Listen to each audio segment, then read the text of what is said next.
comenzamos con la tercera parte del módulo de formación bíblica cristiana. Este módulo lleva por nombre Principios de Interpretación Bíblica o Claves de Interpretación Bíblica.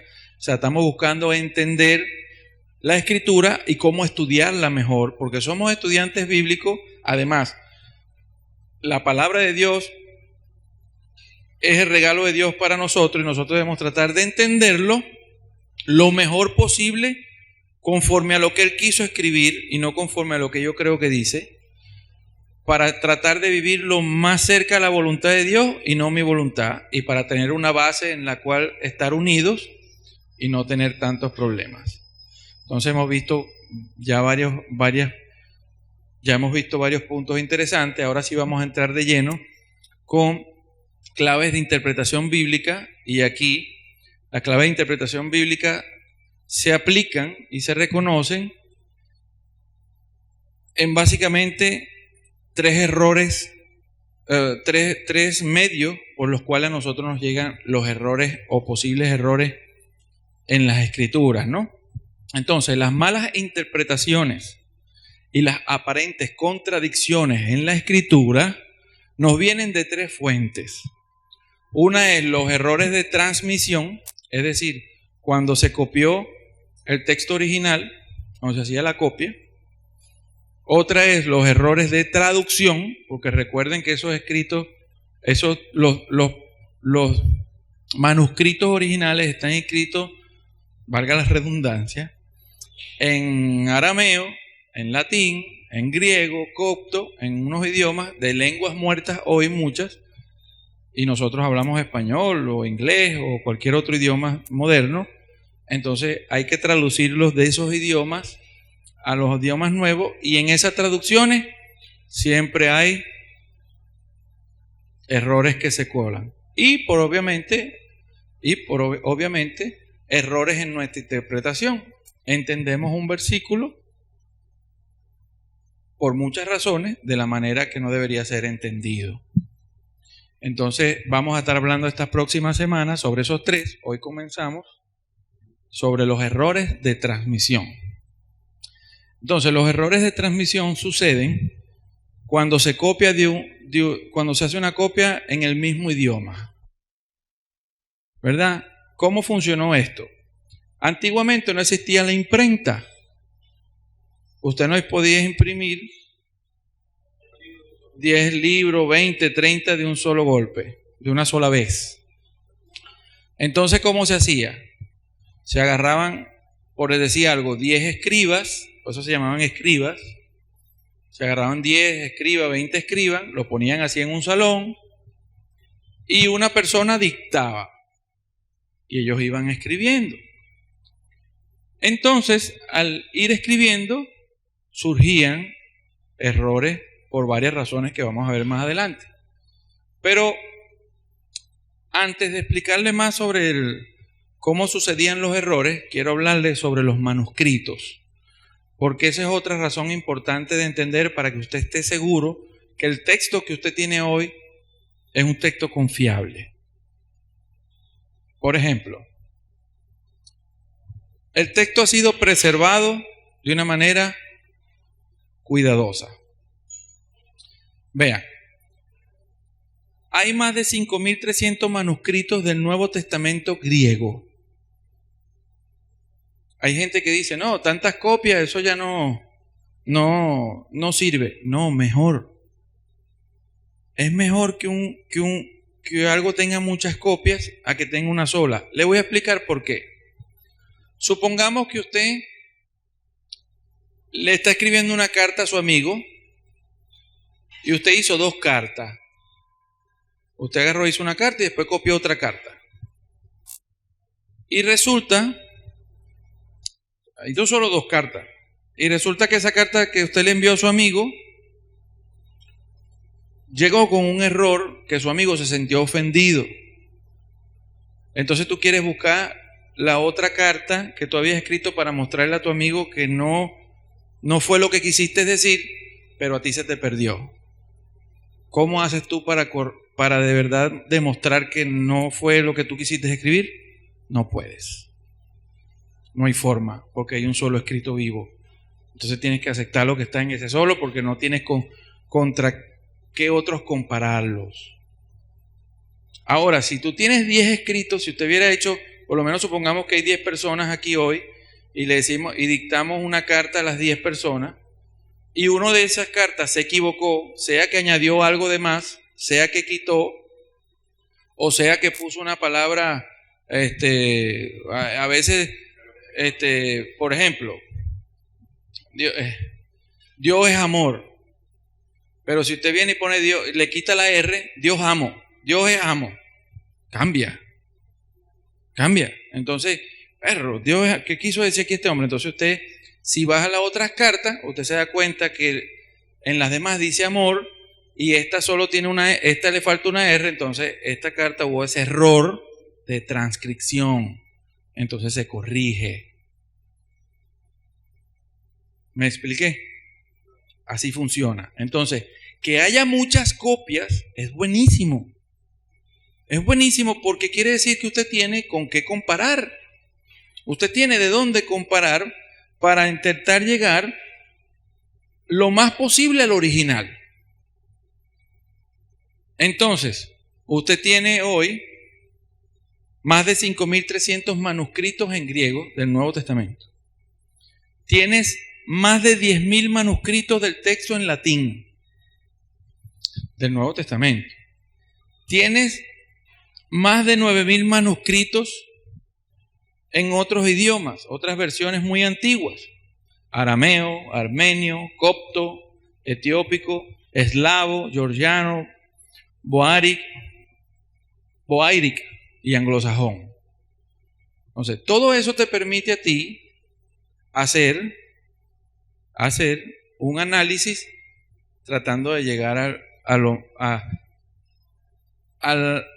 corazón del original. Aparte de esto tenemos un total de 24.000 manuscritos del Nuevo Testamento. Aparte de esto, tenemos 36.000 citas. 36.000 citas de los patristas de la Biblia, es decir, de los padres de la iglesia primera, Jerónimo, todos ellos citaron versículos y ha ayudado mucho porque muchas veces a ti te llega un versículo de una forma, pero tú ves cómo lo citaron ellos antiguamente y contrasta contra lo que te está llegando hoy, por lo cual tú te vas al que estuvo más cercano al original. Así funciona esto. Entonces, eso le debe dar a usted confianza. Eso le tiene que dar a usted confianza. Confianza, ¿por qué? Porque hay personas que se han tomado la tarea a través de los siglos de ir armando los manuscritos en familias, en grupos, por siglos, por líneas. Esta línea es alejandrina, esta es una línea tal cosa, la van armando por grupos y tienes un montón de manuscritos. Y hoy en día, con el avance de la tecnología, se han podido incluso contrastar hasta 100 manuscritos o más de 100 manuscritos al mismo tiempo y han sacado uno. Por lo menos usted tiene hoy lo que llaman el texto crítico griego, que tienes a Westcott Hort, Nestle Aland. Son ellos que han tomado todos estos manuscritos y han sacado uno lo más conforme al origen. Han eliminado todas estas añadiduras, han quitado las añadiduras y han vuelto a colocar palabras que también habían sido mal escritas o quitadas, y usted tiene hoy un buen manuscrito griego en sus manos. Vean esto. ¿Cómo se hace para regresar al texto original? Eso es un manuscrito, ¿oyeron? Así estaba escrito, así están escritos los más antiguos. Se escribía en mayúscula, de corrido, sin punto y coma. Ajá. Entonces, el punto y coma, las divisiones de capítulos, versículos son errores de nosotros y hay problema por eso. Eso lo vamos a ir viendo ejemplos a medida que vayamos estudiando. Entonces, ¿cómo hacen ellos para agrupar los grupos, familia, datar la fecha y todo eso? Primeramente ven los materiales en que fueron impresos. No es lo mismo un papiro que una piel de animal. Eso, dependiendo del siglo, y el avance de la tecnología, avanzaron los materiales, por lo cual ellos saben que este material se usó en el siglo tal, este material se usó en el siglo tal. Saben incluso cuando un manuscrito es en una mentira, porque por lo menos a usted viene y le dice, mira, aquí tenemos un manuscrito del siglo II que conseguimos en Mesopotamia, ¿verdad? Por decir algo. Y ellos vienen y analizan el papel. Dicen, este manuscrito no puede ser de este material, no puede ser del siglo II, porque este material se comenzó a usar en el siglo IX. Descartado. ¿Me entienden? Ellos agrupan de esa forma, ayuda. Lo mismo con la tinta usada. Por lo menos no es lo mismo la tinta que usaban los chinos que la tinta que se usaba por aquí. Cada uno tenía diferentes formas de obtener las tintas y eso ayuda a saber el origen del papiro, la data, todo aquello. El texto, el tamaño y la forma de las letras. Primero era todo en mayúscula y de corrido. Después en el siglo VII creo que fue más o menos que se empezó a escribir en minúscula para ahorrar material. Después comenzó a escribirse en separado como en el siglo IX, X, si mal no recuerdo. Comenzaron a escribirse en separado y en el siglo XIII fue que se empezó a poner los capítulos y así ha ido. Entonces eso ayuda a saber de qué fecha es cada manuscrito y nos ayuda a acercarnos al original. Y la ornamentación del texto, pues. Todo. Sigo. ¿Qué más? Estamos hablando del texto griego, ¿no? Entonces, el texto griego que usted tiene hoy, es decir, el texto por el cual se traduce esa Biblia que usted tiene en su mano, porque lo que usted tiene no es los textos originales, usted tiene una versión, por eso se llama versión. Usted tiene una versión de la Biblia, es decir, tomaron un grupo de manuscritos, una familia de manuscritos, hay varias familias, tal que les dije, las Biblias que se basan en el texto crítico, que es el que ha analizado y ha agrupado, y hay uno que se basa en el texto mayoritario. Texto mayoritario sí, se basan en, bueno, hay más manuscritos de esto y de este es el que yo voy a traducir. Ese es el mayoritario, ¿no? Y por ahí nos llega lo que es el texto recepto y todo aquello. Pero del texto griego hoy, el día de hoy, el texto griego con el cual se traduce la versión bíblica que usted puede estar manejando, los estudiosos de ese tema dicen, por lo menos Ezra Abbott, coloca la pureza del texto del Nuevo Testamento en un 99.75%. O sea, casi que completo. Y A.T. Robertson estima la pureza del texto en un 99.9%. Es decir, usted tiene hoy casi que el original en la mano.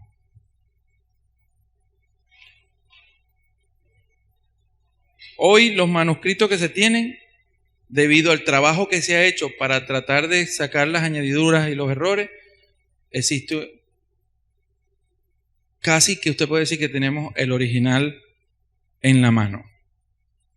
Hay mucha confianza en eso. En cuanto a los textos del Antiguo Testamento, están los textos masoréticos. Los textos masoréticos, están los textos de la Septuaginta y están los textos del Mar Muerto. Por muchos años hubo una disyuntiva entre los textos masoréticos y los textos de la Septuaginta, porque había pequeñas diferencias, pero no había otra forma de, o aceptabas uno o aceptabas el otro, pero no había un tercero que destrancara el juego, por así decirlo, hasta que aparecieron los manuscritos de Qumran, ¿verdad? Y que fueron preservados, el texto hebreo, y funcionó, y entonces ha permitido también hoy tener una exactitud del Antiguo Testamento muy buena.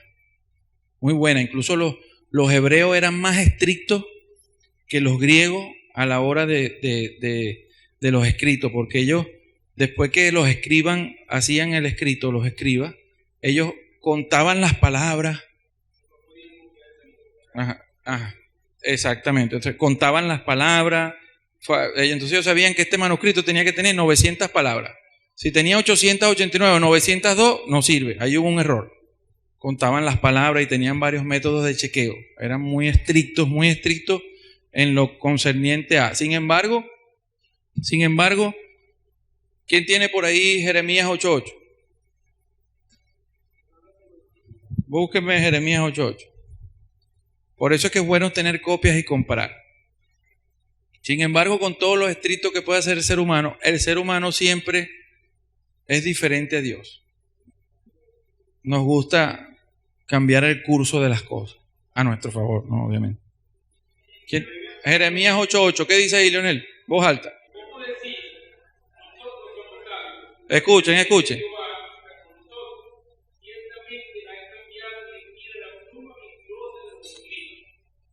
Ya en esa época había alteración de texto, ¿oyeron? Y se debía estudiar y cuidar y preservar. Eso lo escribió Jeremías, imagínate, 600 años alrededor antes de Cristo. Entonces, sin embargo, sobre el texto hebreo dice, citando a Josh McDowell, básicamente el libro se llama The New Evidence That Demands a Veredicto, o sea, dice, nueva evidencia que demanda un veredicto, es lo que traduce. Dice, los estudiosos dan testimonios de que no hay una doctrina esencial de la iglesia que esté en cuestión por una inexactitud del texto. ¿Qué le quiero decir? No se preocupe por los errores de transmisión. A día de hoy son muy pocos los que faltan por corregir y no hay ninguno que sea tan grave como para dañar el corazón de la doctrina cristiana o de lo que Dios quiso transmitir. No hay una alarma en cuanto a el asunto de la transmisión de texto, porque se ha hecho un muy buen trabajo. Entonces, ¿por qué razones o cuáles eran las posibles razones por las que un escriba, como les dije, cometía errores a la hora de copiar, de cuando le era dictado un manuscrito? Él podía cometer errores allí. Bueno, hay varias razones por las que un escriba puede cometer un error al copiar el texto. Una es que escribió mal una palabra, como le dije, Dios es amor, y se comió la R y dice Dios amo.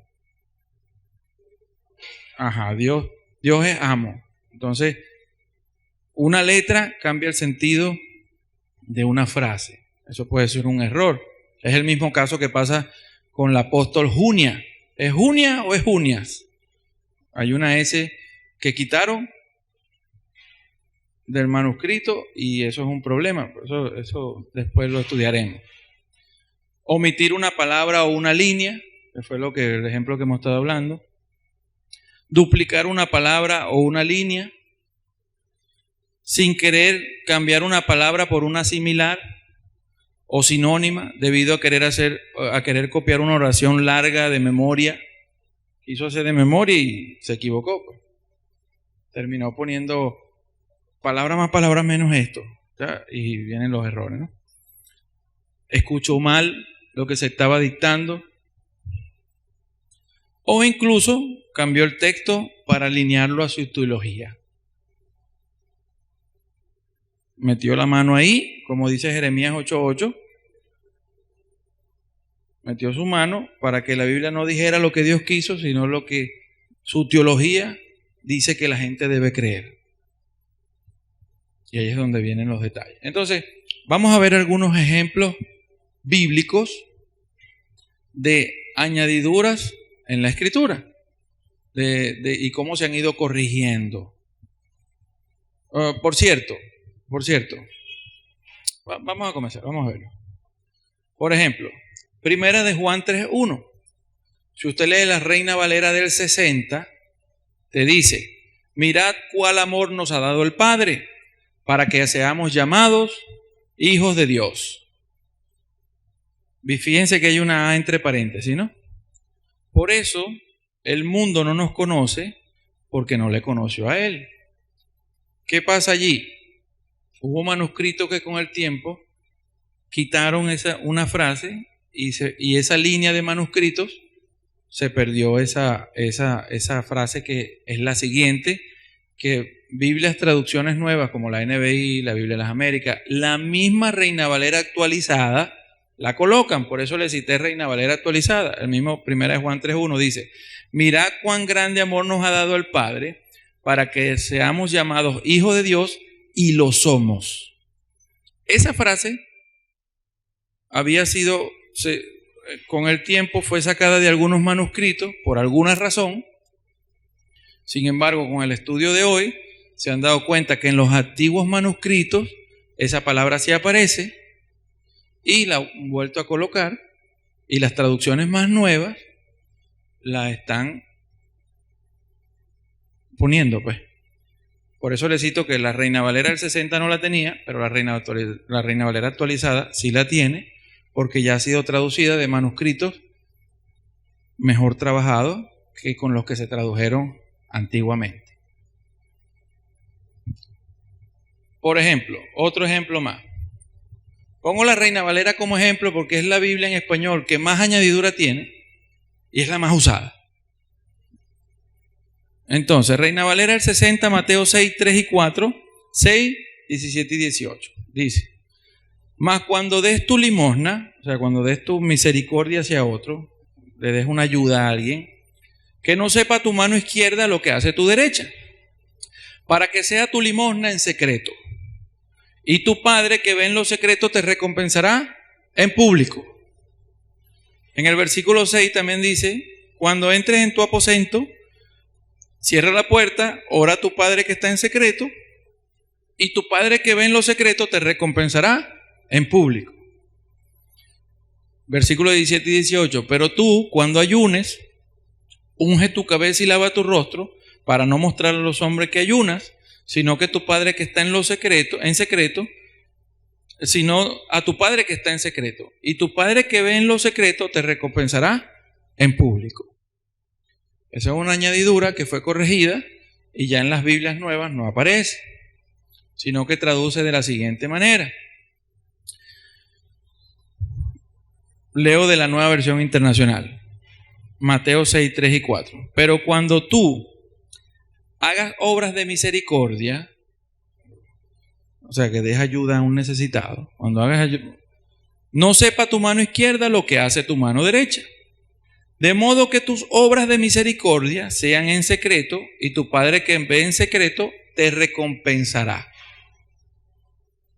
¿Cómo será la recompensa? No sabemos si es ahorita, si es en el futuro cuando Él venga y dé los premios. Pero de que te recompensará en público, no está. Esa frase en público no está y por eso ha sido quitada.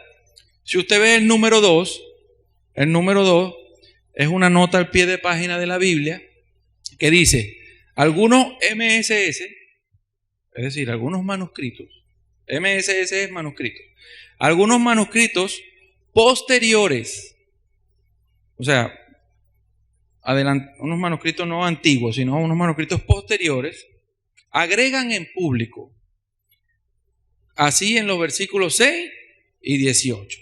Es decir, esa frase en público fue agregada en manuscritos posteriores. Miren, los errores de transmisión para nosotros son difíciles de percibir porque nosotros no tenemos ni acceso a manuscritos originales, ni somos estudiosos del tema, ni nada de eso. Lo que nosotros podemos hacer, lo mejor en nuestro caso, es leer varias versiones. Por eso que usted ve que en esta iglesia nosotros no estamos casados con una Biblia. ¿Qué les quiero decir? La mejor forma que usted puede hacer para ver qué pasa en los versículos, tanto en la transmisión como en la traducción, es que usted lea varias versiones de la Biblia, y entonces cuando usted vea las varias versiones, usted va a notar ciertas diferencias que usted va a decir: bueno, ¿y por qué dice esto aquí y aquí no? ¿Qué está pasando? Entonces usted agarra y marca ese versículo y comienza a estudiar. Por lo menos esto yo los consigo, bien sea leyendo comentaristas que ya los sigo, los que hacen comentarios bíblicos que ya los sigo porque son conservadores, o teniendo Biblias de estudio. Las Biblias de estudio te traen estas citas abajo, estos números, tal cosa, cual cosa, cual cosa, y usted por allí se guía. Esos numeritos, esto es esto, ok. Y te dan esos datos que son necesarios para uno saber por qué unas Biblias traducen de una forma y otras no. ¿Qué otro ejemplo podemos conseguir? Este otro ejemplo, Romanos 8:1. Si usted lee la Nueva Versión Internacional, dice: por lo tanto, ya no hay ninguna condenación para los que están unidos a Cristo Jesús. Hasta ahí traduce las Biblias más actualizadas.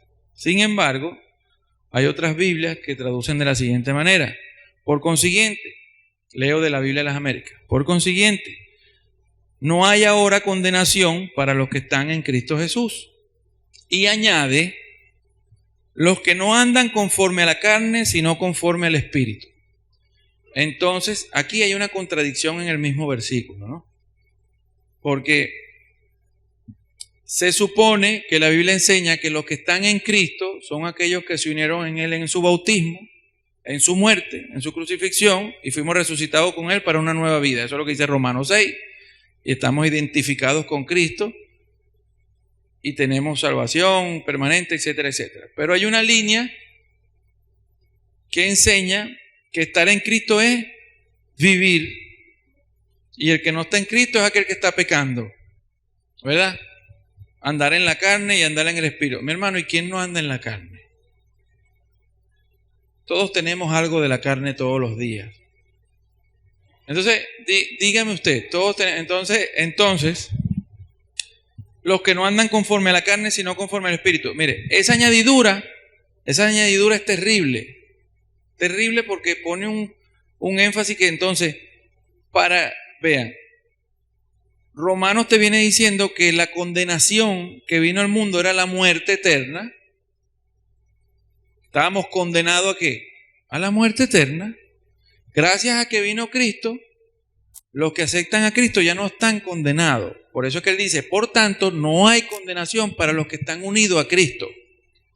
Y vienen esto y le añaden: bueno, no hay condenación para los que no andan conforme a la carne, sino conforme al Espíritu, queriendo decir que estar unido a Cristo es andar en el Espíritu. Pero eso no es lo que enseña la Escritura. O eso no es lo que viene hablando Pablo antes. Pablo dice que fuimos identificados con Cristo en Romanos 6. Por lo tanto, la salvación no vino porque nosotros andamos bien. La salvación vino por la gracia de Dios en Cristo Jesús para nosotros. Fuimos declarados justos no por nuestras obras, no por andar en la carne, sino fuimos declarados justos por haber creído en aquel que triunfó en la cruz y pagó mis pecados. Pagó lo que a mí me correspondía, lo pagó ahí en la cruz. Entonces ahí mi condenación, que era estar en esa cruz, morir, la pagó Él por mí. Por tal como Él pagó, ya no hay condenación de muerte para mí. Entonces esa añadidura es terrible. Por eso es que entonces te dice la Biblia de Estudio, Biblia de las Américas, en una nota al pie de páginas dice: muchos manuscritos antiguos no incluyen el resto del versículo. Es decir, fue añadido. No está en los manuscritos antiguos, está en los manuscritos posteriores. No se desanime porque en la Biblia hay cosas así. Va a haber. Pero usted tiene, de eso se trata el estudio de la Biblia. Entonces dígame usted, hay unas personas ahorita, como se han dado cuenta que la Reina Valera se le está viendo mucho este problema con las traducciones, se están dando cuenta que hay mucha añadidura, y hubo mucha iglesia que basó su doctrina solo en la Reina Valera. Pasaron la doctrina en la Reina Valera del 60, se están muriendo porque la Biblia es la Reina Valera del 60. La Biblia es la Reina, o sea, Jesucristo tenía una Reina Valera del 60. ¿Me entiendes? Y Pablo consultaba a la Reina Valera del 60. ¿Oyeron? Es así. O sea, la Biblia es la Reina Valera del 60. O sea, usted no puede leer otra Biblia porque eso es satanismo. Eso no es así. Eso no es así. Usted ha visto eso, ¿no? La Biblia no hay, usted no tiene, ni siquiera los papiros más antiguos es original. Se los dejo de ese tamaño. Ni siquiera los manuscritos más antiguos son originales. Son copias de una copia del original. Los manuscritos originales se perdieron porque el material se dañó. Mire, se le daña a uno un libro. Guarde un libro 50 años para que usted vea. Eso ya después no sirve, se salen las hojas. No sirve, se mancha, se lo comen unas hormigas por un lado, le falta un tajo. Igualito. Muchos manuscritos originales se perdieron porque conservarlo es muy difícil. Por eso se hacían copias y copias y copias y copias y copias. Lo bueno es que nosotros no tenemos fragmentos de un libro. Nosotros tenemos copias de libros completos en cantidades con los cuales comparar. Por lo menos, nadie pone en duda a Sócrates y sus dichos. Sin embargo, de Sócrates se tienen fragmentos. No hay en cosas completas, hay fragmentos de papiro. Entonces, esa añadidura es peligrosa. Mire, vamos a ver otro ejemplo aquí. Otro ejemplo. Otro ejemplo muy interesante, ¿no? Primero es Juan 5, 7, 8, Reina Valera 60. Oye, estoy poniendo algunos ejemplos. Según la Biblia, Reina Valera tiene más de 900 añadiduras. Échale usted pierna, ¿eh? Entonces, dice, versículo 7. Primero es Juan 5, 7.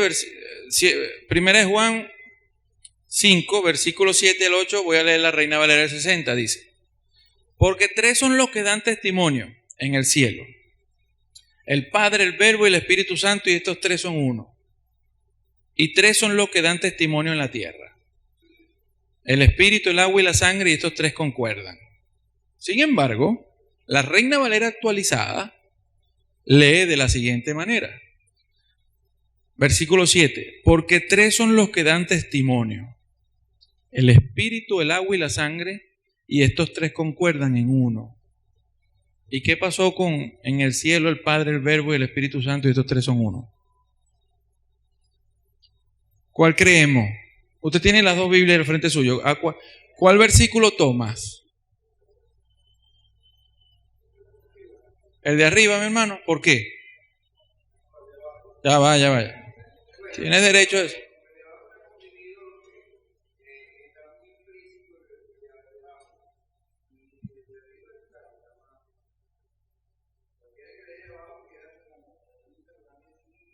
No, el de abajo es muy fácil de entender. Porque tres son los que dan testimonio: el Espíritu, que es Dios; el agua, ¿qué dice? El bautismo de Cristo, cuando vino el Espíritu Santo en el bautismo; y la sangre, su sacrificio. Eso es lo que viene hablando el contexto. El contexto es que el testimonio de Dios es verdadero y hay tres testigos. Dios siempre pedía tres testigos. El testimonio de Dios es verdadero siempre cuando hubiera tres testigos. Entonces, tú debes aceptar como verdadero el testimonio de Dios, y en este caso el testimonio de Dios, Dios mismo es testigo. El bautismo, cuando Dios habló y bajó el Espíritu Santo, y el derramamiento de sangre de Cristo dan testimonio de que Cristo es el Hijo de Dios.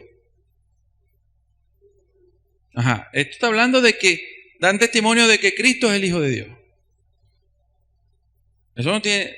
Ahora vamos a ver. Vea, hermano.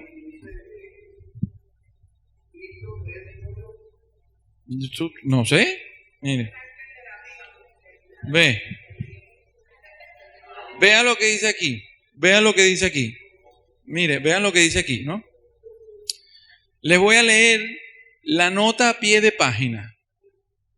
Vean, les voy a leer cómo hace uno para saber. Se los dije. Tenemos dos versiones de la Biblia y en las versiones hay palabras diferentes. Entonces uno tiene que buscar una Biblia de estudio, un comentario bíblico, algo que te permita saber qué es lo que está pasando en esos versículos, porque las traducciones son tan diferentes. ¿Me entiende? Vean lo que dice aquí. Vean lo que dice aquí. La palabra en el cielo, el Padre, el Verbo y el Espíritu Santo, y estos tres son uno, dice, este pasaje se encuentra en manuscritos posteriores a la Vulgata latina. Es decir, se empezó a conseguir en manuscritos posteriores en la Vulgata latina, o sea, en la familia de los pergaminos en latín, después del año 385, que fue cuando se escribió la Vulgata.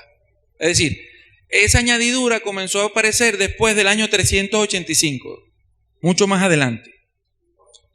Y en los manuscritos griegos dice, pero no está en ningún manuscrito griego anterior al año 1500.